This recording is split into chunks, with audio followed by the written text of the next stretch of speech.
Hello and welcome to another edition of Lightest and Best, where we look at a variety of knives from different manufacturers, their lightest and best offerings. And today we have a special treat for you. We're looking at the JD van Deventer Pinstripe. JD van Deventer is a South African knife maker from Bloemfontein, South Africa. He's been making knives since 2005 and joined the Knife Makers Guild of South Africa in 2007. He works by himself in his own shop, and he's actually made most of the machines that produce his knives. The specifications of the knife are as follows. The blade is 2 inches, .875. The handle is a 4-inch handle. The total knife length is 6.875 inches. And the weight of the knife is only 2 ounces. I have some knives for comparison. We'll start with the Tashi-Baruka Rowdy, which is a larger knife, and the Spyderco Dragonfly, which is smaller.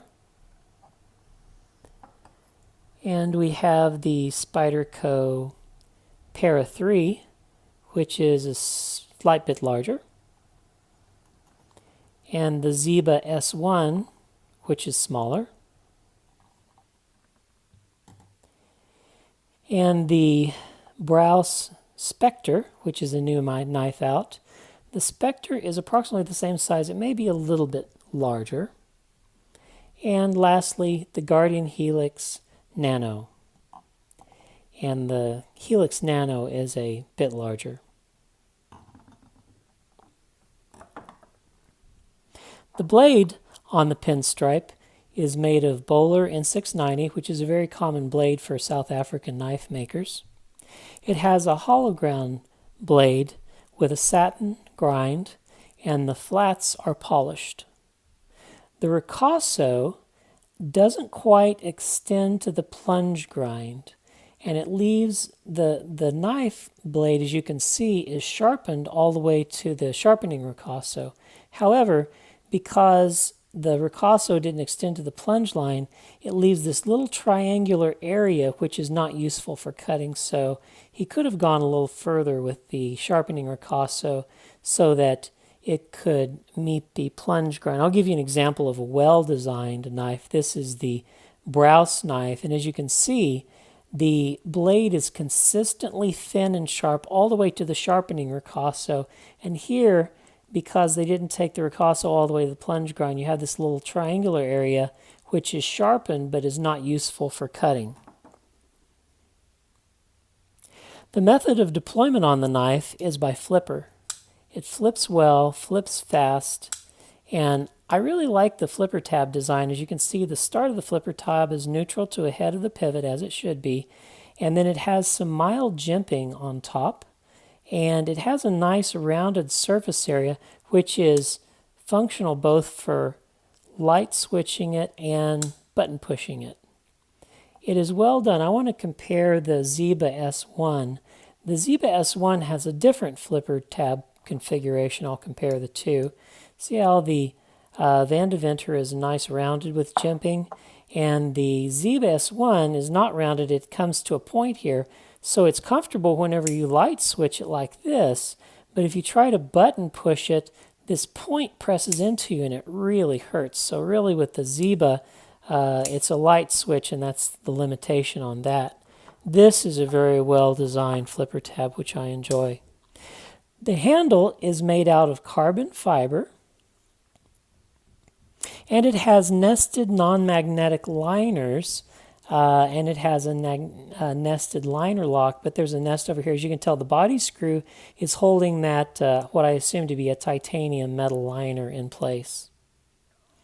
And it also has a back spacer that has a different pattern. I assume it to be black G10.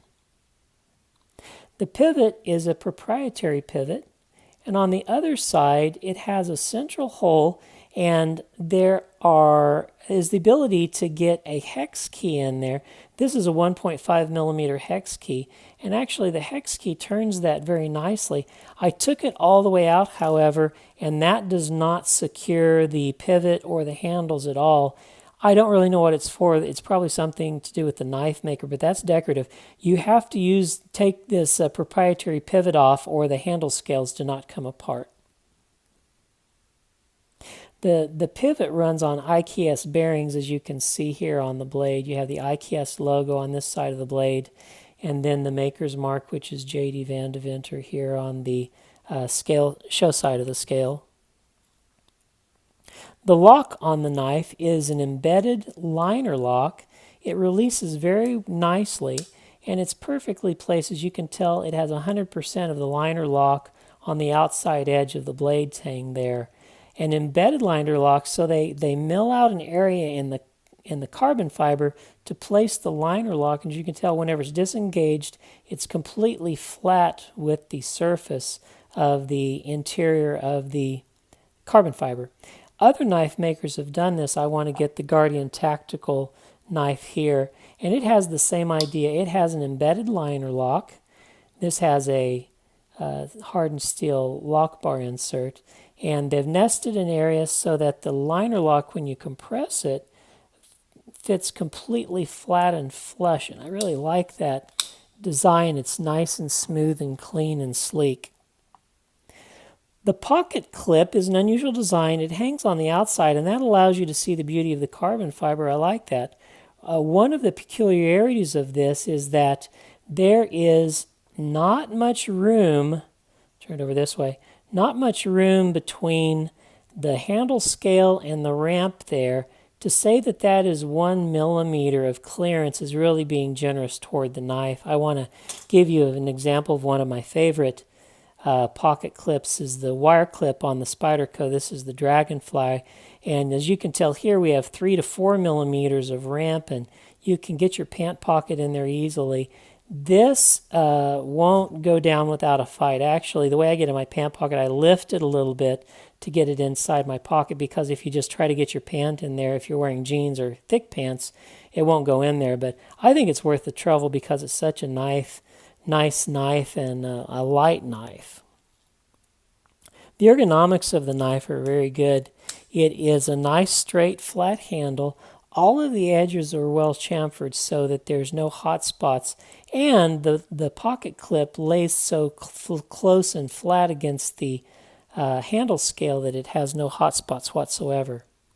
The action on the knife is what I describe as South African smooth, just as smooth as can be. The lockup's great, and the centering is great. It's a wonderful knife. So what is my impression of the JD van Deventer Pinstripe? I really like it. Are there opportunities for improvement? Yes. As I've mentioned, they could move the sharpening ricasso out a little bit so that it didn't have this unusable triangular area and remain sharp for the total length of the blade. And the pocket clip could have a little bigger ramp there. And they could have used a non-proprietary bit like a Torx bit to disassemble the knife. But what do I like about it?